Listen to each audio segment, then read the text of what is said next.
Jamaah yang ada di rumah nih yang udah mengirimkan pertanyaan, yang pengen langsung dijawab sama guru-guru kita, ya udah langsung aja yuk kita masuk ke segmen Tanya Dong Ustadz. Kami semua tanya dong Ustadz.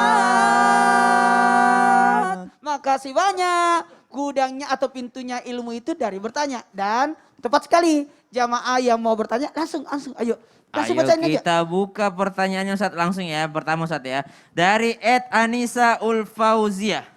Assalamualaikum Ustadz. Waalaikumsalam warahmatullahi wabarakatuh. Saya mau bertanya nih. Ketika saya sholat sering sekali diganggu anak saya yang umurnya masih usia 3 tahun Ustadz. Yang membuat saya tidak khusyuk nih. Dan membuat saya tidak konsentrasi pada saat saya sholat. Haruskah saya membatalkan sholat atau meneruskan sholat saya? Terima kasih. Wassalamualaikum warahmatullahi wabarakatuh. Waalaikumsalam warahmatullahi wabarakatuh. Makasih banyak. Ini sosok ibu yang luar biasa. Ini pasti ini ibu ini. Karena kejadian seperti ini biasanya terjadi pada salat ketika kita berada di rumah.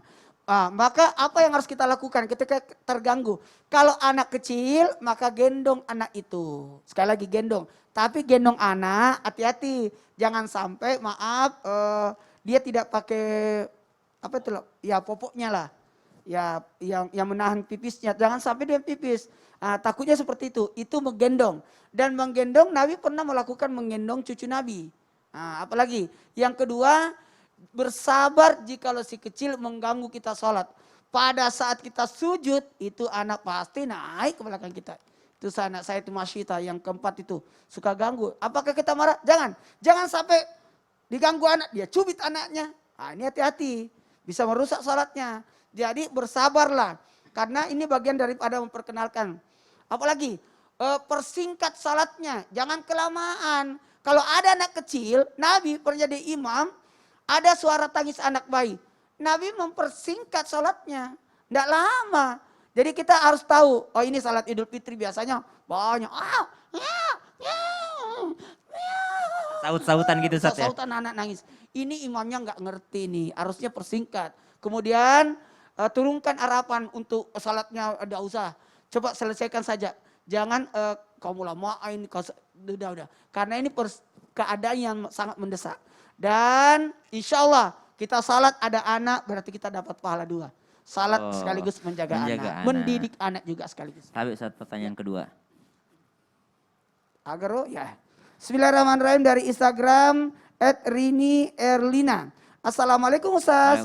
Saya mau nanya nih, saya mau nanya. Suami saya itu saat subuh kadang suka bersin berulang-ulang. Berulang kali bisa sampai 10 kali bersinnya. Nah kalau bersinnya pas salat berjamaah itu gimana? Apakah itu membatalkan salatnya? Dan apakah sebagai makmum kita bisa lanjutkan salat? Terima kasih banyak Pak Ustadz. Bersin itu tidak membatalkan sholat. Oh berarti yang dimaksud ini adalah suaminya ngimamin misalnya. Ngimamin di rumah dengan berjamaah dengan istrinya.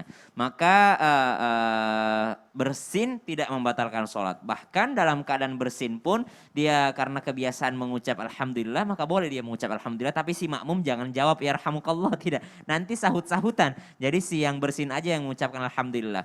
Jadi kembali lagi bahwa kalau bisa menyempurnakan rukun qaulinya. Apa itu Al-Fatihahnya? Al-Fatihahnya disempurnakan ghairil maghdubi alaihim waladdallin. Namun ternyata dia punya alergi gitu ya. Misalnya alergi dingin karena dia kedinginan subuh-subuh, dia bersin terus-menerus, maka itu juga tidak membatalkan sholat. Maka silahkan dilanjutkan sholatnya. Namun demikian jikalau mungkin di masjid disiapkan protokol kesehatannya juga, takutnya mengganggu orang lain. Sedangkan kalau dia menjadi imam di rumah untuk anak-anak dan keluarga untuk istrinya, silahkan makmumnya ikut bermakmum karena itu juga tidak membatalkan sholat insya Allah. Wallahu ta'ala alam. Iya, jadi kita harus tahu apa saja yang membatalkan sholat dan gak membatalkan sholat. Jadi kalau memang makanya pentingnya kita belajar, pentingnya menuntut ilmu, pentingnya apalagi ilmu ini adalah fardu ain, berkaitan dengan sholat. Tapi Ustadz, masih ada lagi. Kalau misalnya ada orang sholat nih Ustadz, teringat sesuatu.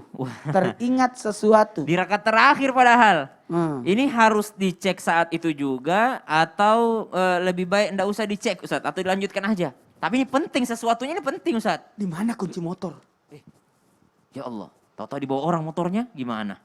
Mau tahu gimana Mau, caranya? Ustaz. Kita praktek ntar ya. Oh, kalau begitu insya Allah akan ada tausiah praktek dari Ustadz Maulana sesaat lagi hanya di Islam itu indah. Jamaah, oh jamaah, alhamdulillah.